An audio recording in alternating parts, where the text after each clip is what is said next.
defending the Republic from enemies, foreign and domestic. It's Alex Jones.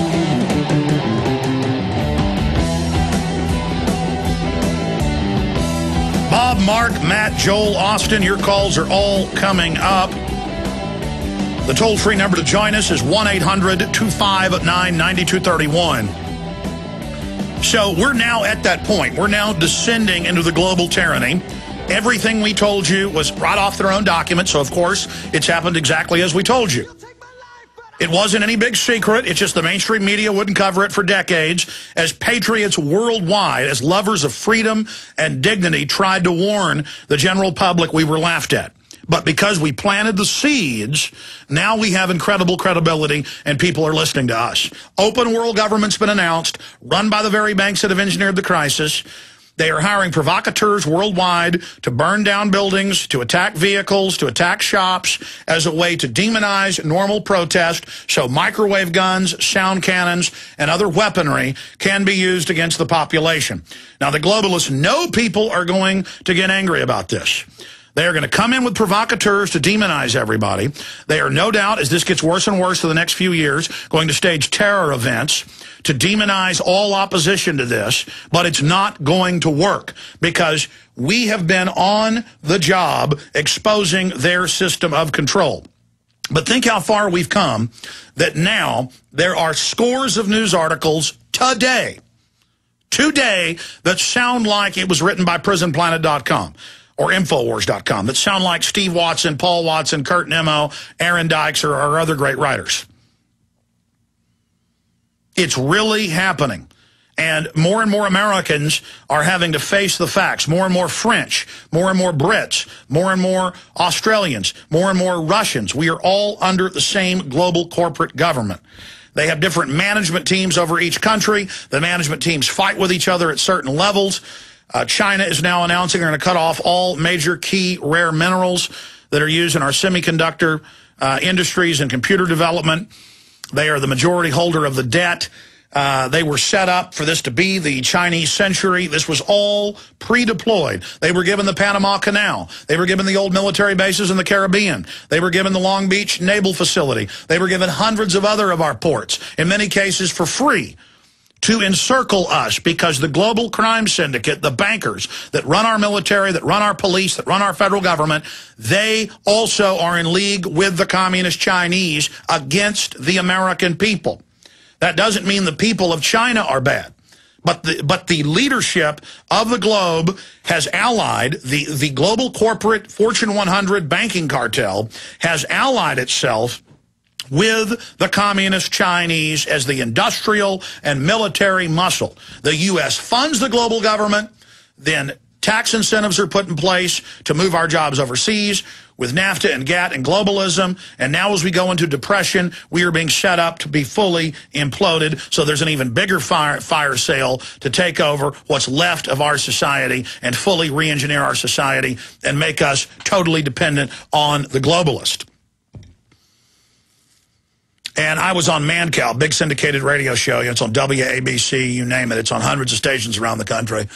And he was telling me on the show, oh, it's so wonderful. I was at a banquet last night for friends of the IDF. And he's like, you know, we know our government's corrupt, but what about Israel? I mean, give me a break. All these nations are run by crooks. Okay? And they feed on every population. The Chinese government's bad. The Chinese people aren't bad, by and large. The Israeli government, totally corrupt. Are the Israeli people bad? By and large, no. The Saudi Arabians, totally corrupt and decadent, the leadership. Are the average Saudis bad? No. The American people aren't bad on average. Is our government totally run by crooks at the highest levels? Yes. That top strata, completely criminal. And when people who aren't crooks try to get into the power structure, like Rand Paul, they come out and say he's kidnapping women. I mean, you know, this is what they do. When they start saying somebody's kidnapping women, even when it's admitted to not be true, or they're not a medical doctor when it's admitted to not be true, or that, you know, he's got racists at his tea parties, and they've caught these people being Democratic Party operatives on record, they don't care. They still go with it. When somebody's under full attack, you know they're good. But continuing here. Then Mancow goes on to say, yeah, isn't Israel cool how they launched the worm attack on the Iranians? And I said, man, Cal, that thing had the secret codes to the core operating system that nobody's got, except for Microsoft, to Microsoft. And I said, you notice they're now announcing that they're going to use this new mega worm as a pretext to pass Homeland Security takeover of the internet, and the Obama kill switch, known as cybersecurity, started under Bush. And he said, oh, actually, at the banquet, they were saying that they'd have to take over the internet to protect it from the worm that Israel basically admits they created. And Israel's just as complicit, but you better believe our own government's involved in it as well, and so is Microsoft. So this is an example of industrial cyber false flag attack out in the open, no debate, out in the open that the West has launched this attack. It's ultra sophisticated against Iran, and that if it blows back to the U.S., and you know they've got the fixes for it, but they'll never tell you that. They've got the fixes for their systems, their key infrastructure.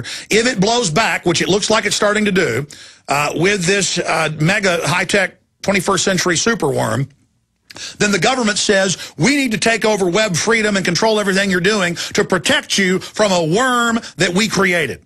I mean, that's false flag out in the open. Just like the banks engineering the financial collapse on record came out in the emails from Goldman Sachs and the rest of it, and then their solution is give them more power.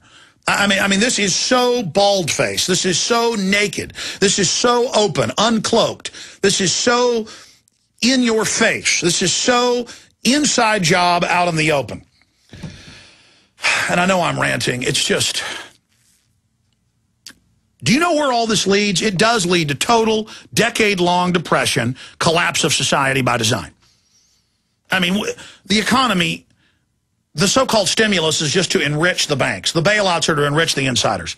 And now that's running out. And now they've announced they're going to hyperinflate the currency. That'll destroy any savings you've got in 401ks, you name it.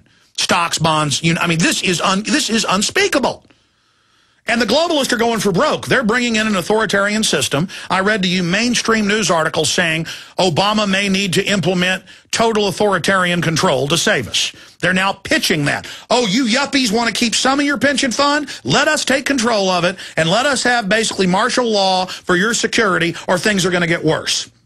And then you give in to them, hoping things are going to get better, and then they make the crisis even worse. And they say, give us more control, and we'll make it better. It's just exhausting. It's totally exhausting to know the truth and to realize how horrible it is. It really does give me a headache. Okay, let me go over this report. So now here it is out in the open. Time magazine. Oh, that Alex Jones says they're going to collapse the economy and that there's going to be a rebellion against the Federal Reserve as people learn that it's the real government illegitimately running things into the ground for their own consolidation of power. Oh, that guy's crazy. He says they're training troops to be on the streets of America. Now it's all over the news. They didn't just build this domestic army overnight. They didn't just put in threat fusion centers overnight. They didn't just put up face scanning and license plate reading cameras overnight. They didn't just federalize your public school and put biometrics in to train your kids for cashless society overnight. They didn't just gear up for forced inoculations overnight. They didn't just put sodium fluoride in the water overnight. This is all part of an overall scientific dictatorship. Now, continuing. Will the Federal Reserve cause a civil war? What is the most likely cause of civil unrest? Immigration? Gay marriage? Abortion? The result of Election Day? The mosque at Ground Zero? No. Try the Federal Reserve. November 3rd is when the Federal Reserve's next policy committee meeting ends. And if you thought this was just another boring money meeting, you would be wrong. It could be the most important meeting in Fed history. Maybe the U.S. Central Bank is expected to announce in the next move to boost the faltering economic recovery. There's the lie. Oh, they want to fix